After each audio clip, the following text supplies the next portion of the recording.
بسم اللہ الرحمن الرحیم۔ السلام علیکم ناظرین ایوری تھنگ میں یہاں میں خوش آمدید کرتے ہیں۔ آج کی ہماری ویڈیو ایک بہت ہی اچھی تحریر جس کو آپ سنیں اور اس پر کوشش کریں عمل کرنے کی، انشاءاللہ یہ تحریر آپ کی زندگی بدل سکتی ہے۔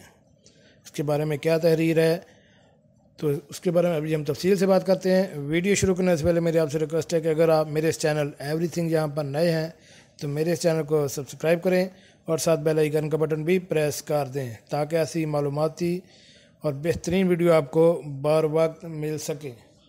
ناظرین، جب مشہور برطانوی بحری جہاز ٹائٹینک حادثے کا شکار ہوا تو اس کے آس پاس 3 ایسے بحری جہاز موجود تھے جو ٹائٹینک کے مسافروں کو بچا سکتے تھے۔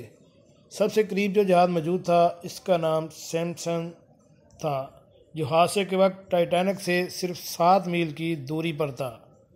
سیمپسن کے عملے نے نہ صرف ٹائٹینک کے عملے کی طرف سے فائر کیے گئے سفید شعلے جو کہ انتہائی خطرے کی صورت میں فضا میں فائر کیے جاتے ہیں دیکھے تھے، بلکہ مسافروں کی آہ و بکا کو بھی سنا تھا۔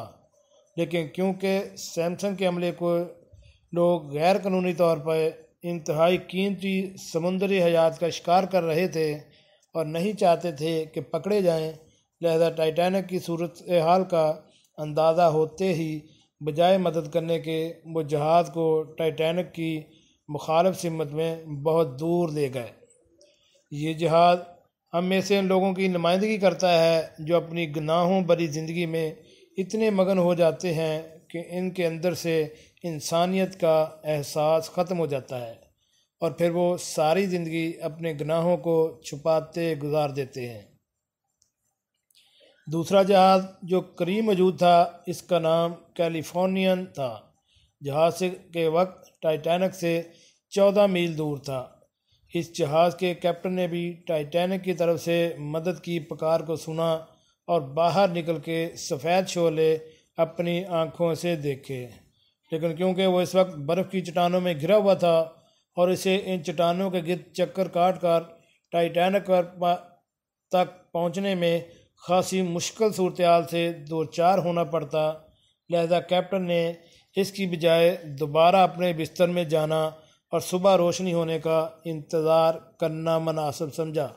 صبح جب وہ ٹائٹینک کی لوکیشن پہ پہنچا تو ٹائٹینک کو سمندر کی تہہ میں پہنچے 4 گھنٹے گزر چکے تھے اور ٹائٹینک کے کیپٹن ایڈورڈ اسمتھ سمیت 1569 افراد موت کے گھاٹ اتر چکے تھے۔ یہ جہاز ہم میں سے ان افراد کی نمائندگی کرتا ہے جو کسی کی مدد کرنے کو اپنی آسانی سے مشروط کر دیتے ہیں اور جب تک حالات حق میں نہ ہوں کسی کی مدد کرنا اپنا فرض نہیں سمجھتے۔ تیسرا جہاز کارپیتھیا تھا جو ٹائٹینک سے 68 میل دور تھا۔ اس جہاز کے کیپٹن نے ریڈیو پہ ٹائٹینک کے مسافروں کی چیخ و پکار سنی۔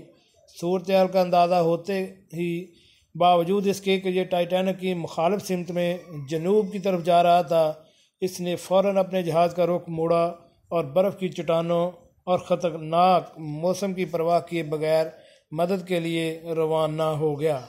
اگرچہ یہ دور ہونے کے باعث ٹائٹینک کے ڈوبنے کے 2 گھنٹے بعد لوکیشن پہ پہنچ سکا، لیکن یہی وہ جہاز تھا جس نے لائف بوٹس پہ امداد کے منتظر ٹائٹینک کے باقی ماندہ 710 مسافروں کو زندہ بچایا تھا اور انہیں بحفاظت نیو یارک پہنچا دیا تھا۔ جہاز کے کیپٹن آرتھر راسٹن کو برطانوی نیوی کی تاریخ کے چند بہادر ترین کیپٹنز میں شمار کیا جاتا ہے اور ان کے اس عمل پہ انہیں کئی سماجی اور حکومتی ایوارڈ سے بھی نوازا گیا تھا۔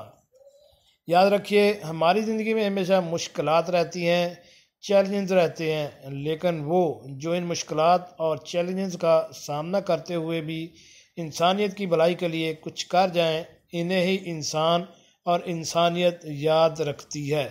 دعا کریں کہ اللہ کسی کی مدد کی توفیق دے، کیونکہ یہ انسانیت کی معراج اور عملی ترین درجہ ہے۔ یہ ناظرین، کیسی لگی آج کی ہماری یہ دلچسپ اور بہترین ویڈیو؟ امید ہے آپ کو پسند آئی ہوگی۔ ملتے ہیں ایک نئی ویڈیو کے ساتھ۔ السلام علیکم۔